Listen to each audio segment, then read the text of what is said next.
Hello student good morning सकल छात्र छात्रीक नमस्कार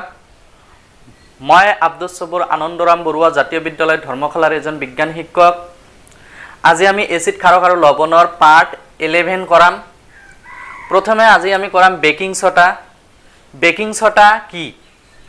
आमी जानो जे खाई ভাল লগা मुरमुरिया पकड़ी बनाते पाकघरत सतते व्यवहार करी अहा सोटाई हल बेकिंग सोडा। आमी जानो जे कोनो बस्तु सोनकाले हिजाबले व्यवहार करा सोडा कि ए सोडा व्यवहार करा सोडाई हल कि बेकिंग सोडा। एतिया बेकिंग सोडा केनेকৈ प्रस्तुत करा হয় बेकिंग सोडा केनेকৈ प्रस्तुत करा হয় एटो प्रथमे आमी जानि लम। बेकिंग सोडा मैं इयाते लिखि दिसु जे सोडियम क्लोराइडर एबिट अन्यतम केঁচা सामग्री रूपे व्यवहार करी बेकिंग सोडा प्रस्तुत करा হয়। बेकिंग सोडा एतिया रासायनिक समीकरणটো कि जे बेकिंग सोडा प्रस्तुत करार रासायनिक समीकरणটো हल एटु जे सोडियम क्लोराइड प्लस पानी H2O plus carbon dioxide plus ammonia यार नाम कि कोआसुन एमोनिया मनत राखिबा NH3 एमोनिया यार মাজত বিক্রিয়া কৰিবলৈ দিলে কি উৎপন্ন হয় एमोनियम क्लोराइड यार नाम कि एमोनियम क्लोराइड कोआसुन एटु कि ammonium chloride plus sodium hydrogen carbonate और एटुए होइसे कि बेकिंग सोडा। मैं इयाते लिखि दिम बेकिंग सोडा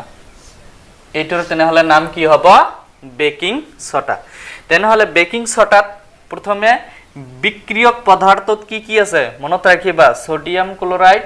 प्लस पानी प्लस कार्बन डाइऑक्साइड प्लस एमोनियार মাজত যদি বিক্রিয়া ঘটিবলৈ দিয়া হয় তেনহলে বিক্রিয়াজাত পদার্থ দুটা উৎপন্ন হয় কি কি ammonium chloride plus sodium hydrogen carbonate আর এইটোই সোডিয়াম হাইড্রোজেন কার্বনেটে হইছে কি বেকিং সোডা। ঠিক আছে তেনহলে বেকিং সোডা কেনেকৈ প্রস্তুত করা হয় বুঝি পালানে নাই পঢ়িবা খুব ইম্পর্টেন্ট পরীক্ষাত এনেকৈ আহিব পাৰে যে বেকিং সোডা প্রস্তুত করার রাসায়নিক সমীকরণটো লিখা তেনহলে এটু লিখি দিলে হল। बेकिंग सोडा प्रस्तुत करार रासायनिक समीकरणটো हल सोडियम क्लोराइड NaCl प्लस पानी H2O plus carbon dioxide plus ammonia NH3 বিক্রিয়া করিলে কি উৎপন্ন হয় ammonium chloride plus sodium hydrogen carbonate. ঠিক আছে এটি আমি পড়িম কি যে বেকিং সোডার রাসায়নিক নামটো কি তেনহলে আমি জানো এটো বেকিং সোডার রাসায়নিক নামটো কি তোমালোকে জানা সোডিয়াম হাইড্রোজেন কার্বনেট ইয়ার নাম কি হবে সোডিয়াম হাইড্রোজেন कार्बोनेट और यार संकेतটো কি হবে NaHCO3 এইখিনিতে বুঝি পাইছা। ইয়ার পৰা এটা কোশ্চিন আহে কেনেকৈ কোশ্চিন আহে মই লিখি দি আছো এইখিনি লগে লগে লিখি লবা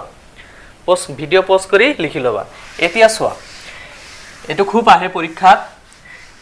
যে সোডিয়াম হাইড্ৰোজেন কাৰ্বনেটৰ দ্ৰব্য এটা উত্তপ্ত কৰিলে কি ঘটে বিক্ৰিয়াটোৰ সমীকৰণ লিখা। সোডিয়াম হাইড্রোজেন কার্বনেটর দ্রব্য এটা উত্তপ্ত করিলে কি ঘটে বিক্রিয়াটোর সমীকরণটো লিখা। কোশ্চিন আছে প্রশ্নাবলী 5 কেই নাম্বার কোশ্চিনটো হয় মই কই আছো 4 নাম্বার কোশ্চিন হয় সোডিয়াম হাইড্রোজেন কার্বনেটর দ্রব্য এটা উত্তপ্ত করিলে কি ঘটে বিক্রিয়াটোর সমীকরণটো লিখা। তেনহলে কি হ'ব যে প্রথমে আমি লিখিম কি সোডিয়াম হাইড্রোজেন কার্বনেট এটা কি উত্তপ্ত করিল অর্থাৎ আমি কি দিম ইয়াত তাপ দিম দিছো না নাই তেনহলে কি হ'ব সোয়া সোডিয়াম কার্বনেট প্লাস পানি প্লাস কার্বন ডাইঅক্সাইড মনত রাখিবা খুব ইম্পর্টেন্ট। এবার আহিছে সোডিয়াম হাইড্রোজেন কার্বনেটর দ্রব্য এটা উত্তপ্ত করিলে কি ঘটে সোডিয়াম কার্বনেট প্লাস পানি প্লাস কি উৎপন্ন হয় কার্বন ডাইঅক্সাইড এইটো লিখিছো। এতি আমাক চাব লাগিব এই বিক্রিয়াটো এটা সন্তুলিত সমীকরণ নে অসন্তুলিত সমীকরণ। যদি অসন্তুলিত সমীকরণ হয় তেনেহলে এইটো আমি কি কৰি লম সন্তুলিত কৰি লম। সোয়া প্রথমে সোডিয়াম ধাতুটো সোয়া ইয়াত বিক্রিয়াজাত পদার্থত কেইটা আছে সোডিয়াম দুটা এইফালে কেইটা আছে এটা গতিকে ইয়াত আমি কি দিম 2 দিয়ার লগে লগে হাইড্রোজেন কেইটা হল দুটা হাইড্রোজেন দুটা এইফালে হাইড্রোজেন কেইটা আছে দুটা। এতিয়া আমি চাম অক্সিজেন অক্সিজেন কেইটা আছে 3 আৰু 2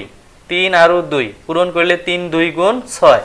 তেনহলে বিক্রিয়ক পদার্থত 6টা অক্সিজেন আছে এইফালে 3টা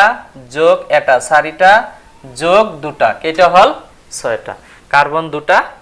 কার্বন কেটা আছে এফালে কার্বন দুটা, কার্বন এইফালে এটা আছে, তেনেহলে এটা আৰু যোগ এটা দুটা হৈ গল। এইটো এটা কি সন্তুলিত বিক্ৰিয়া। তেনেহলে পৰীক্ষাত কি আহে কোৱাচোন? এনেকে আহিব পাৰে কোশ্চিনটো যে সোডিয়াম হাইড্ৰোজেন কাৰ্বনেটৰ দ্ৰব্য এটা উত্তপ্ত কৰিলে কি ঘটে, বিক্ৰিয়াটোৰ ৰাসায়নিক সমীকৰণটো লিখা। নাইবা এনেকে আহিব পাৰে, এইটো সোডিয়াম হাইড্ৰোজেন কাৰ্বনেট নকৈ এনেকে দিব পাৰে বেকিং সোডাৰ দ্ৰব্য এটা উত্তপ্ত কৰিলে কি ঘটে, ইয়াৰ ৰাসায়নিক সমীকৰণটো লিখা। তেনেহলে সোডিয়াম হাইড্রোজেন কার্বনেটেই কি বেকিং সোডা। তে ইয়াতে কোশ্চিন দিয়া আছে কি সোডিয়াম হাইড্রোজেন কাৰ্বনেটৰ দ্ৰব্য এটা উত্তপ্ত কৰিলে কি ঘটে, বিক্ৰিয়াটোৰ সমীকৰণটো লিখা। বা এনেকেও দিব পাৰে বেকিং সোডাৰ দ্ৰব্য এটা উত্তপ্ত কৰিলে কি ঘটে, বিক্ৰিয়াটোৰ সমীকৰণ দিয়া। মনত ৰাখিবা কিন্তু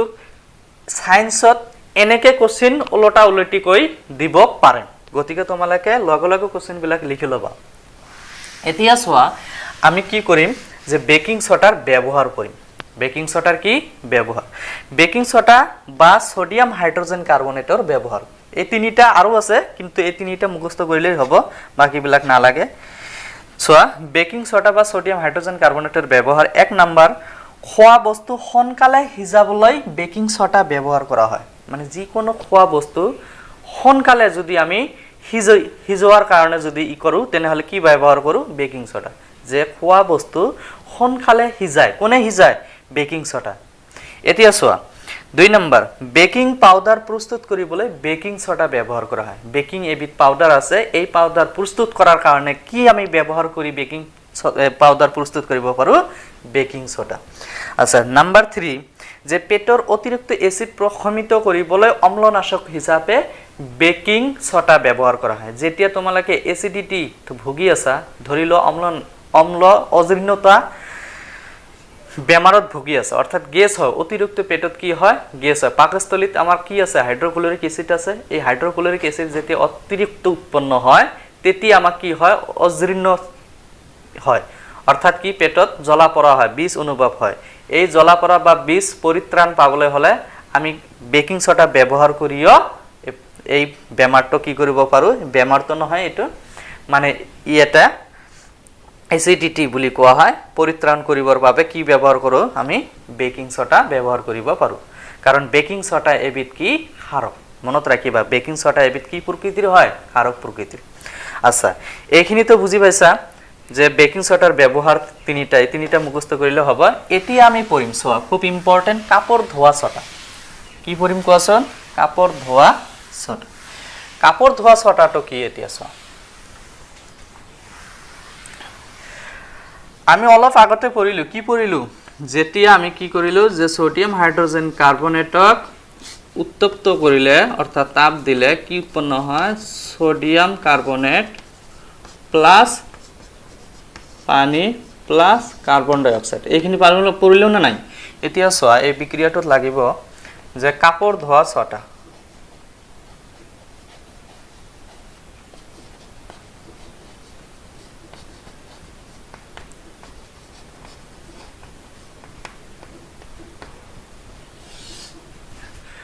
baking soda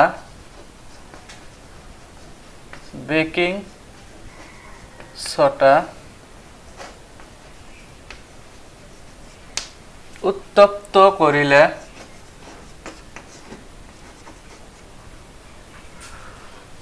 sodium carbonate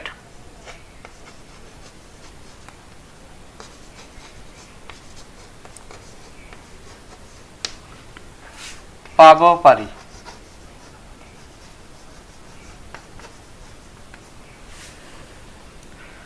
sodium কাৰ্বনেটৰ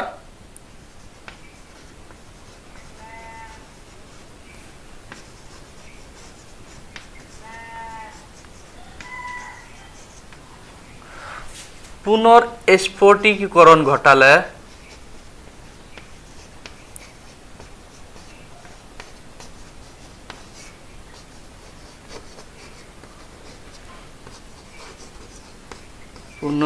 স্ফটিকীকৰণ ঘটালে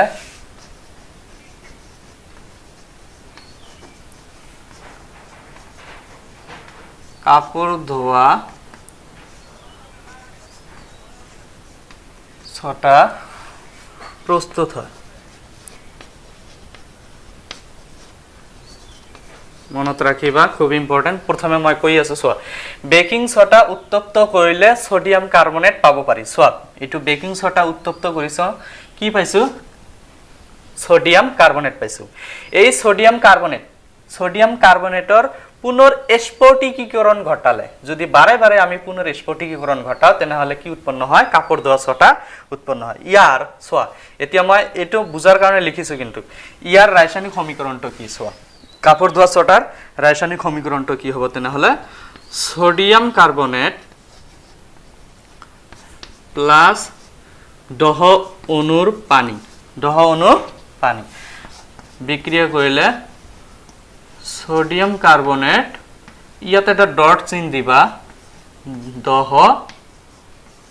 পানীৰ অণু বা এটো এনেকে কও পাৰো সোডিয়াম কাৰ্বনেট ডট ডেকাহাইড্ৰেট ডেকা মানে কি দহ হয় ডেকা মানে দহ এতিয়া চোৱা যে কাপড় ধোৱা সোডা কেনেকে প্ৰস্তুত কৰা হয় ইয়াৰ ৰাসায়নিক সমীকৰণটো লিখা পৰীক্ষাত আহিব পাৰে তেনেহলে কি লিখিবা যে বেকিং সোডা উত্তপ্ত কৰিলে সোডিয়াম কাৰ্বনেট পাব পাৰি সোডিয়াম কাৰ্বনেটৰ পুনৰ স্ফটিকীকৰণ ঘটালে কাপড় ধোৱা সোডা প্ৰস্তুত হয় কাপড় ধোৱা সোডা কি হয় প্ৰস্তুত হয় ইয়াৰ ৰাসায়নিক সমীকৰণটো হল কাৰ এটো কোৱাচোন কাপড় ধোৱা সোডাৰ ৰাসায়নিক সমীকৰণ হল সোডিয়াম কাৰ্বনেট এটো কি সোডিয়াম কাৰ্বনেট প্লাস কি দহ অণুৰ পানী বিক্ৰিয়া কৰিলে সোৱা একেবাৰে সহজ এই প্লাস প্লাসৰ ঠাইত আমি কি চিন দিছো ডট চিন দিছো সোৱা খালি প্লাসটো উঠাই দি ডট চিন দিলে বাকিখিনি একে লিখিলে হৈ গল এটাই হৈছে কি কাপড় ধোৱা সোডাৰ ৰাসায়নিক সমীকৰণ বুজি পাইছা না নাই যদি এতিয়া আহে কাপড় ধোৱা সোডাৰ ৰাসায়নিক নামটো কি তেনেহলে লিখিবা সোডিয়াম কাৰ্বনেট কাপড় ধোৱা সোডাৰ ৰাসায়নিক নামটো কি সোডিয়াম কাৰ্বনেট আৰু কাপড় ধোৱা সোডাৰ ৰাসায়নিক সংকেতটো কি এটো হৈছে কি কাপড় ধোৱা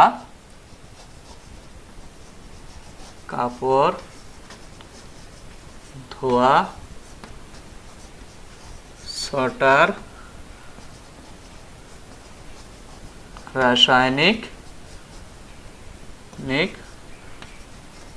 সংকেত তেনেহলে কাপড় ধোৱা সোডাৰ ৰাসায়নিক সংকেতটো যদি পৰীক্ষাত আহে কি লিখিবা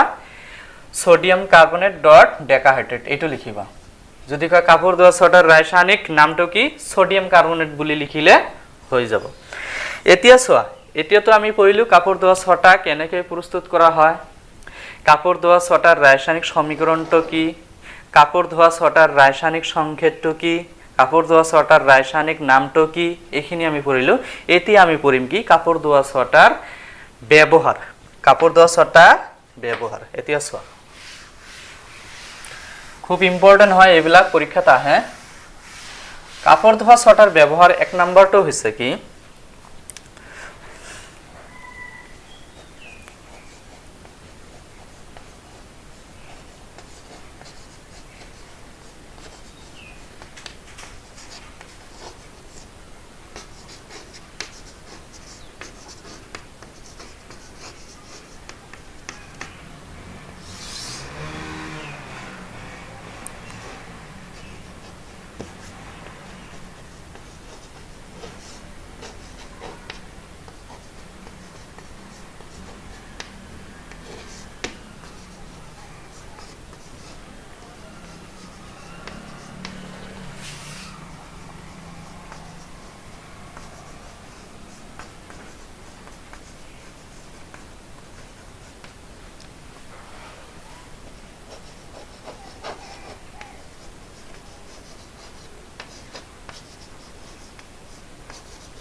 এই তিনিটাই মুখস্থ কৰি ল'বা এই তিনিটা কৰিলে হ'ল যে কাপোৰ ধোৱা ছটাৰ ব্যৱহাৰ এটো এনেকৈ আহিব পাৰে সোডিয়াম কাৰ্বনেটৰ ব্যৱহাৰ কাপোৰ ধোৱা ছটাৰ ৰাসায়নিক নামটো কি সোডিয়াম কাৰ্বনেট তো প্ৰথমে লিখিছো মই যে পানীৰ স্থায়ী কঠিনতা দূৰ কৰিবলৈ কাপোৰ ধোৱা ছটা ব্যৱহাৰ কৰা হয় অৰ্থাৎ কঠিন পানী কোমল কৰাৰ কাৰণে ব্যৱহাৰ কৰা সোডিয়াম যৌগটোৰ নাম হৈছে কি কাপোৰ ধোৱা ছটা মনত ৰাখিবা কোশ্চিন আছে এটো প্ৰশ্নাৱলীৰ 3 নম্বৰ কোশ্চিনটো হয় যে কঠিন পানী কোমল কৰাৰ কাৰণে ব্যৱহাৰ কৰা সোডিয়াম যৌগটোৰ নাম কি কাপোৰ ধোৱা ছটা মানে অৰ্থাৎ যে পানীৰ কঠিনতা দূৰ কৰিবলৈ কি ব্যৱহাৰ কৰা হয় কাপোৰ ধোৱা ছটা এতিয়া 2 নম্বৰ কোশ্চিনটো কি 2 নম্বৰ কোশ্চিনটো না 2 নম্বৰ কি যে বৰাক্সৰ দৰে সোডিয়াম যৌগৰ পণ্য উৎপাদনৰ বাবে কাপোৰ ধোৱা ছটা ব্যৱহাৰ কৰা হয় বৰাক্সৰ দৰে সোডিয়াম যৌগৰ পণ্য উৎপাদনৰ বাবে কি ব্যৱহাৰ কৰা হয় কাপোৰ ধোৱা ছটা নম্বৰ 3 কাঁচ কাগজ আৰু সাবন উদ্যোগত কাপোৰ ধোৱা ছটা ব্যৱহাৰ কৰা হয় এই তিনিটা কৰিলে হৈ যাব এতিয়া কাপোৰ ধোৱা ছটাৰ আমি কি পঢ়িলো যে কাপোৰ ধোৱা ছটা কেনেকৈ প্ৰস্তুত কৰা হয় কাপোৰ ধোৱা ছটাৰ ৰাসায়নিক সমীকৰণটো কি কাপোৰ ধোৱা ছটাৰ ৰাসায়নিক নাম আৰু ইয়াৰ সংকেত আৰু কাপোৰ ধোৱা ছটাৰ ব্যৱহাৰ এইখিনি পঢ়িলে হ'ল কাপোৰ ধোৱা ছটা এইখিনি হ'ব এতিয়া আমি পঢ়িম কি প্লাষ্টাৰ অফ পেৰিছ কাক বলে ভালকে চোৱা তোমালোকে যে জিপসামক 373 কেলভিন উষ্ণতাত উত্তপ্ত কৰি পানীৰ অণু হেৰুৱাই ক্যালসিয়াম সালফেট হেমিহাইড্ৰেট লৈ পৰিৱৰ্তিত হয় আৰু ইয়াক কি বুলি কোৱা হয় প্লাষ্টাৰ অফ পেৰিছ বুলি কোৱা হয় তেনেহলে প্লাষ্টাৰ অফ পেৰিছ আমি কি কৰিম যে জিপসামৰ সংকেতটো তোমালোকে জানা না নাই জিপসামৰ সংকেতটো হৈছে এইটো কয় জিপসাম এইটো সংকেত কি জিপসাম বুজি পাইছা এতিয়া চোৱা যে জিপসামক যদি আমি 373 কেলভিন উষ্ণতাত উত্তপ্ত কৰি পানীৰ অণু হেৰুৱাই ক্যালসিয়াম সালফেট হেমিহাইড্ৰেটত এটো কি ক্যালসিয়াম সালফেট হেমিহাইড্ৰেট এটোৰ নাম কি ক্যালসিয়াম সালফেট হেমিহাইড্ৰেটত পৰিণত হয় ইয়াক কি বুলি কোৱা হয় প্লাষ্টাৰ অফ পেৰিছ বুলি কোৱা হয় বুজি পাইছা যে প্লাষ্টাৰ অফ পেৰিছ এবিধ কি বগা পাউডাৰ প্লাষ্টাৰ অফ পেৰিছ এবিধ কি কোৱাচোন বগা পাউডাৰ প্লাষ্টাৰ অফ পেৰিছৰ লগত যদি পানী মিহলোৱা হয় তেনেহলে কি হয় পুনৰ জিপসাম লৈ পৰিৱৰ্তিত হয় টান গোটা পদাৰ্থত পৰিণত হয় আৰু এইটো কি বুলি কোৱা হয় প্লাষ্টাৰ অফ পেৰিছ অৰ্থাৎ জিপসামৰ ৰাসায়নিক বিক্ৰিয়া অৰ্থাৎ কি জিপসামৰ ৰাসায়নিক বিক্ৰিয়া তেনেহলে যদি কোৱা হয় যে জিপসাম উৎপন্ন কৰা ৰাসায়নিক বিক্ৰিয়াটো লিখা তেনেহলে এইটো লিখিবা এইটোৰ নাম কি প্লাষ্টাৰ অফ পেৰিছ চোৱা প্লাষ্টাৰ অফ পেৰিছৰ ৰাসায়নিক সংকেত কি CaSO4 হাফ এটো কি হাফ H2O প্লাস 1.5 ডেৰ অণুৰ পানী বিক্ৰিয়া কৰিলে ক্যালসিয়াম সালফেট 2H2O বুজি পাইছা একেবাৰে সহজ ইয়াতে চোৱা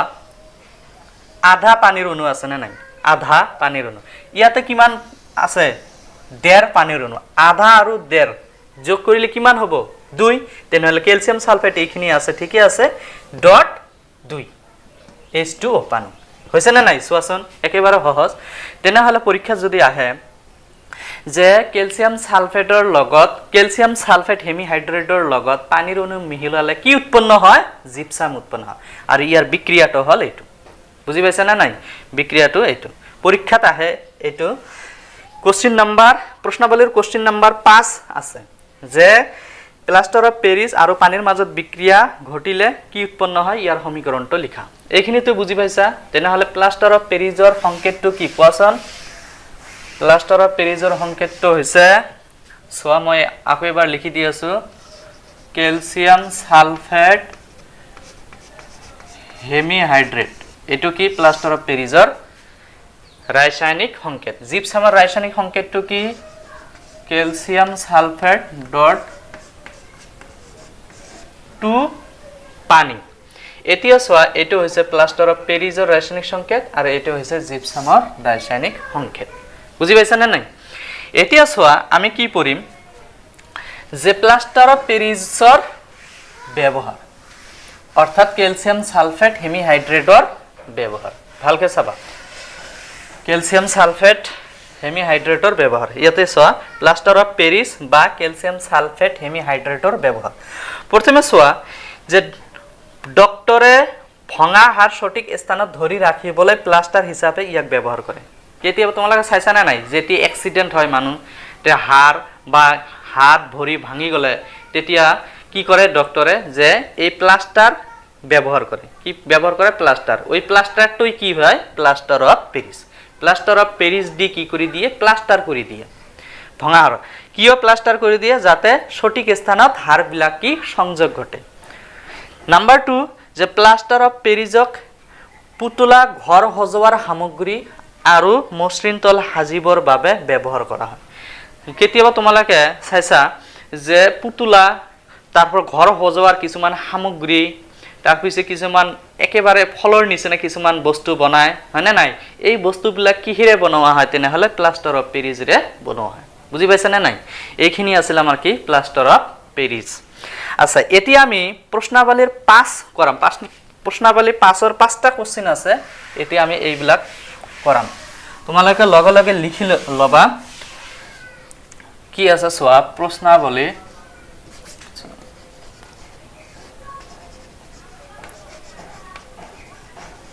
प्रश्नावली 5 पेज नंबर किमान दिया আছে 33 তোমালোকে কিতাপখন বাহিৰ কৰি লোৱা মই এতিয়া এটা কে কোশ্চেন বিলাকৰ আনসাৰ লিখি দিম 1 নম্বৰ কোশ্চেনৰ আনসাৰটো কি হ'ব চোৱা কৈছে যৌগ ক্যালসিয়াম অক্সিক্লোৰাইডৰ ৰাসায়নিক নামটো কি তোমালোকে কিতাপৰ পৰা দেখি লবা মই খালি আনসাৰটো লিখি দিম ইয়াত যে आंसर तो हम एक आंसर तो যৌগ ক্যালসিয়াম অক্সিক্লোরাইড বা ইয়ার নাম হয় ক্যালসিয়াম হাইপোক্লোরাইড যৌগ ক্যালসিয়াম অক্সিক্লোরাইডর সাধারণ নাম ব্লিচিং পাউডার ব্লিচিং কি पाउडर लगे लगे लिखि लबा 1 नम्बर आंसर तो एतो क्वेश्चन नम्बर 2 आंसर तो की हबो सोआ क्वेश्चन नम्बर 2 की কৈছে ক্লোৰিনৰ হৈতে বিক্ৰিয়া কৰালে ব্লিচিং পাউডাৰ উৎপন্ন কৰা যৌগটোৰ নাম কি ক্লোৰিনৰ হৈতে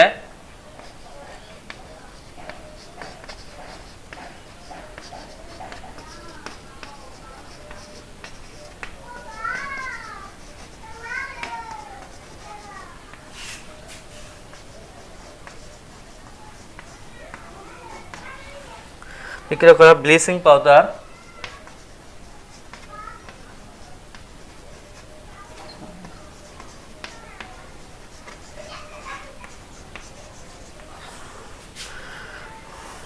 উৎপন্ন কৰা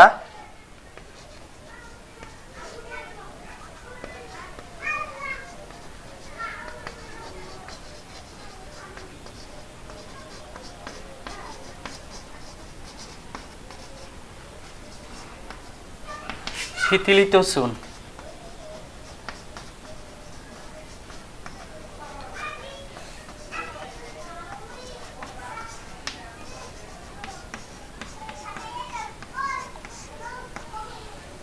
শিথিলিত চূন বিক্ৰিয়াটো কেনেকুৱা আছিল চোৱা যে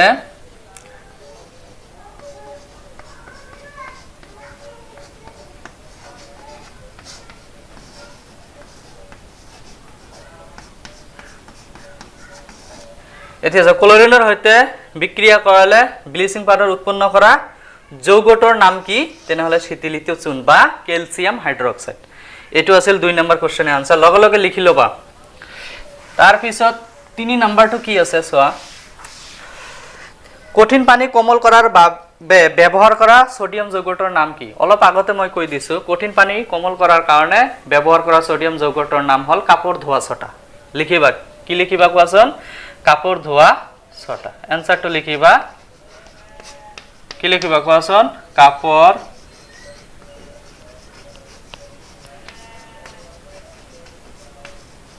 ধোৱা ছটা ৰাসায়নিক সংকেতটো কি আছিল সোডিয়াম কাৰ্বনেট ডট ডেকাহাইড্ৰেট এইটো আছিল কি কাপোৰ ধোৱা ছটাৰ ৰাসায়নিক সংকেত নাম্বাৰ 4 কি কৈছে সোৱা সোডিয়াম হাইড্ৰোজেন কাৰ্বনেটৰ দ্ৰব্য এটা উত্তপ্ত কৰিলে কি ঘটে বিক্ৰিয়াটোৰ সমীকৰণটো লিখা অলপ আগতে কৈ দিছো কিন্তু এনসাৰটো কি হ'ব চোৱা 4 নম্বৰ কোৱেশ্চনৰ আনসাৰ সোডিয়াম হাইড্ৰোজেন কাৰ্বনেটৰ দ্ৰব্য এটা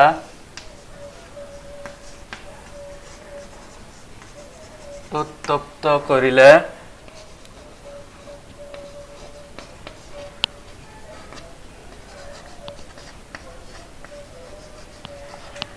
সোডিয়াম কাৰ্বনেট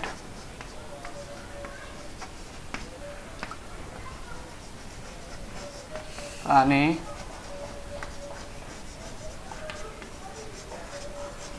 কাৰ্বন ডাই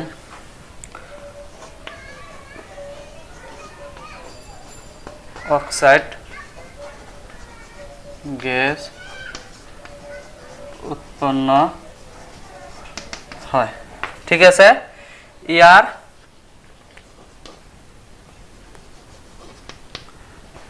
বিক্ৰিয়াটোৰ সমীকৰণ হল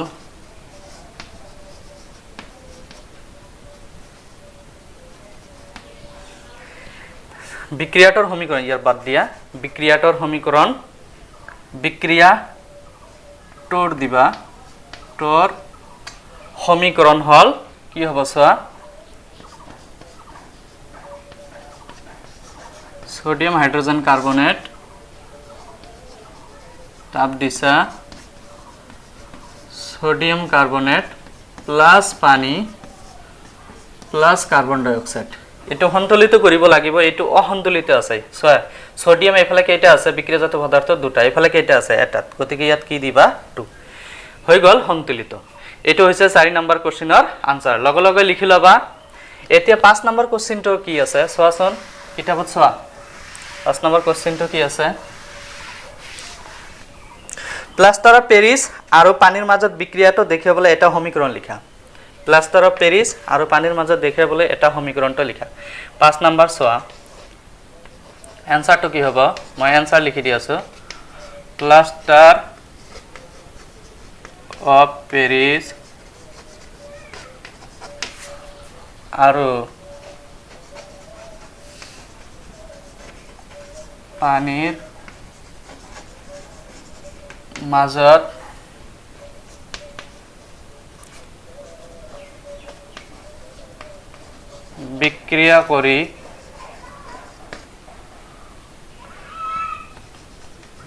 বিক্ৰিয়া কৰি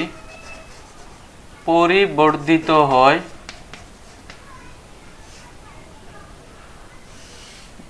টান গোটা পদাৰ্থ জিপসাম উৎপন্ন হয়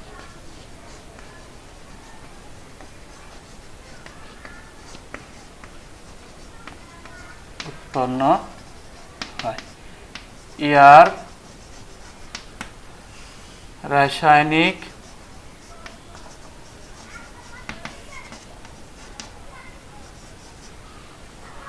সমীকৰণটো হল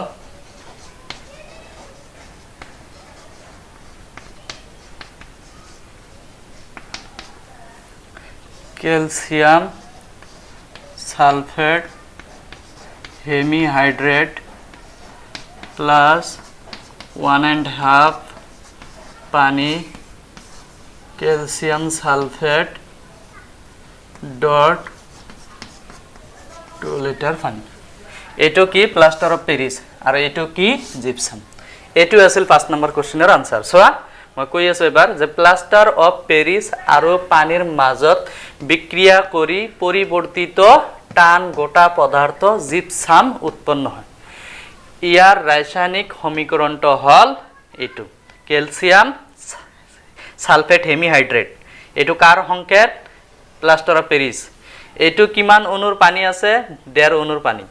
হয় কি উৎপন্ন হৈছে জিপসাম জিপসামৰ ৰাসায়নিক সংকেত কি ক্যালসিয়াম সালফেট ডট 2 লিটাৰ পানী বা 2 অণুৰ পানী এটোই আছিল কি আমাৰ প্লাস্টাৰ অফ পেৰিস আৰু পানীৰ মাজত বিক্ৰিয়া ঘটি